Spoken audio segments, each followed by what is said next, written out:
개미, 원작 파브르, 출판사 한국 몬테소리 편집부. 친구들, 개미를 알고 있죠? 개미 중에서도 흔히 볼 수 있는 것이 곰개미라고 해요. 중간 크기의 까만 개미죠.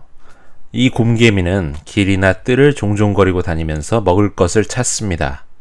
찾아내면 모두 힘을 합쳐서 잉차, 영차 하고서 끌고 갑니다.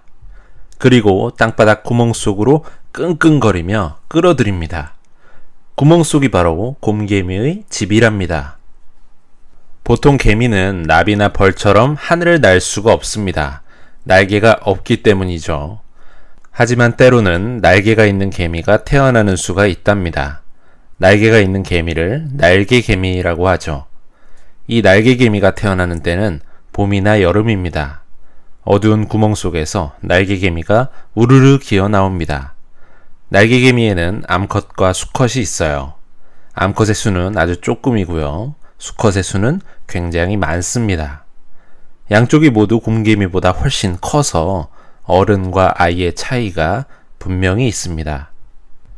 이윽고 암컷 날개개미가 날개를 펴니다. 그리고 소리도 내지 않고 날아갑니다. 이어서 수컷 날개개미도 연달아 날아갑니다. 야야, 같이 가자. 많은 수컷들이 정신없이 암컷의 뒤를 쫓아갑니다. 모두 저마다 암컷과 결혼하려고 열심히 날아가는 거죠. 하지만 암컷은 나는 힘이 굉장히 셉니다.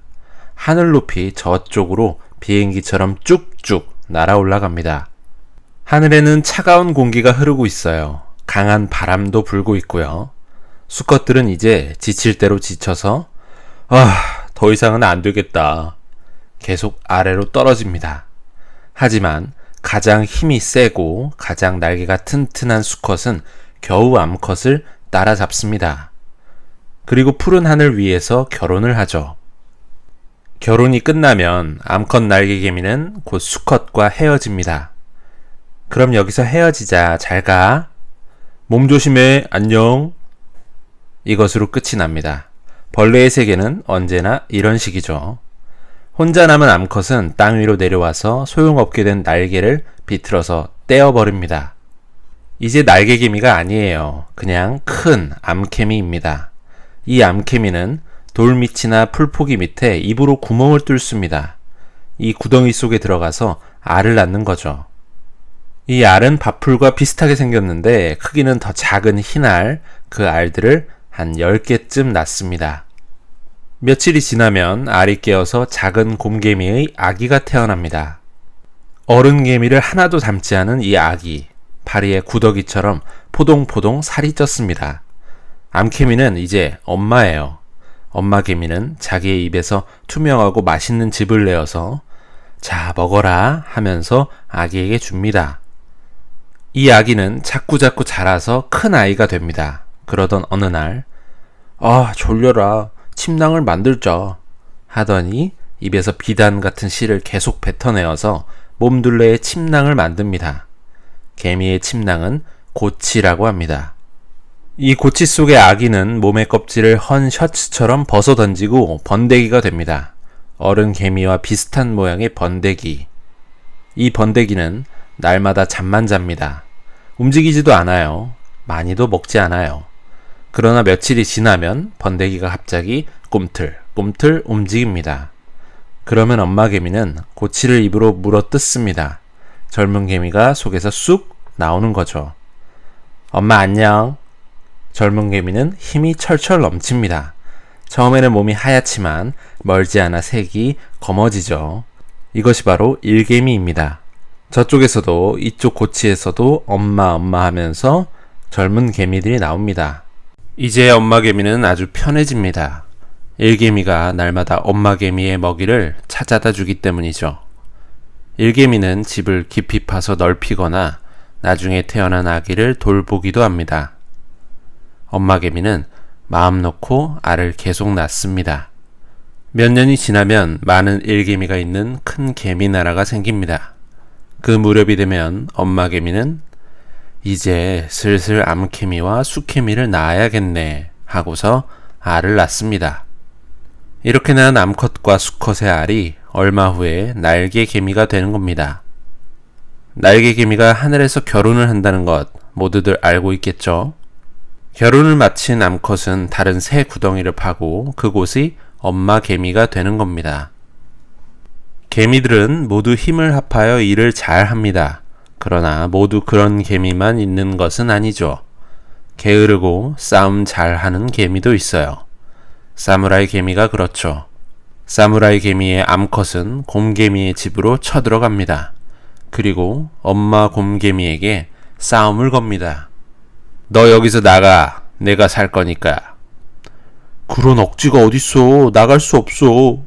이 두 마리는 서로 물어뜯기 시작합니다. 사무라이 개미의 암컷은 그다지 크지는 않아요. 하지만 싸움을 굉장히 잘하죠. 엄마 곰개미를 물어 죽이고 맙니다. 자, 오늘부터 내가 너희들 엄마야. 곰개미의 일개미들은 어수룩합니다. 사무라이 개미의 암컷을 엄마인 줄 알고 먹이를 날라다 주는 거죠. 사무라이 개미의 암컷이 알을 낳아 그 알에서 아기가 태어나면 그 아기에게도 부지런히 먹이를 먹여 키우게 됩니다. 아기들은 쑥쑥 자라서 어른 사무라이 개미가 되죠. 그러나 어른이 되어도 사무라이 개미는 스스로 먹이를 찾는 일이 없습니다. 아니, 그뿐만이 아닙니다. 먹이를 스스로 물어먹는 일조차 하지 않습니다. 입을 앙 하고 벌리면 언제나 곰개미의 일개미가 먹이를 넣어줍니다. 참 이상한 개미죠. 사무라이 개미는. 사무라이 개미의 입은 너무 커서 작은 먹이를 물어올릴 수가 없습니다. 그 대신 싸울 때는 아주 좋은 무기가 되죠. 곰개미의 집 속에 있는 사무라이 개미는 자꾸 불어납니다. 반대로 곰개미는 자꾸 줄어들고요. 그럴 수밖에 없겠죠. 곰개미의 엄마 개미를 사무라이 개미가 죽여버렸으니까요. 알을 낳는 개미가 없어졌으니 나이 많은 곰개미가 잇따라 죽으면 수가 줄어드는 것은 당연한 일이겠죠. 사무라이 개미들은 의논하기 시작합니다. 곰개미를 더 늘려야 되는데. 그래, 어디 다른 곰개미의 집에 가서 데려오자. 그래서 수많은 사무라이 개미가 곰개미의 집을 찾아 나섭니다. 집이 눈에 띄면 자, 들어가자! 사무라이 개미는 집 속으로 쳐들어가죠. 그리고 곰개미의 고치를 계속 물어서 나릅니다. 사무라이 개미의 입은 고치를 물어 나르는 데는 안성맞춤입니다.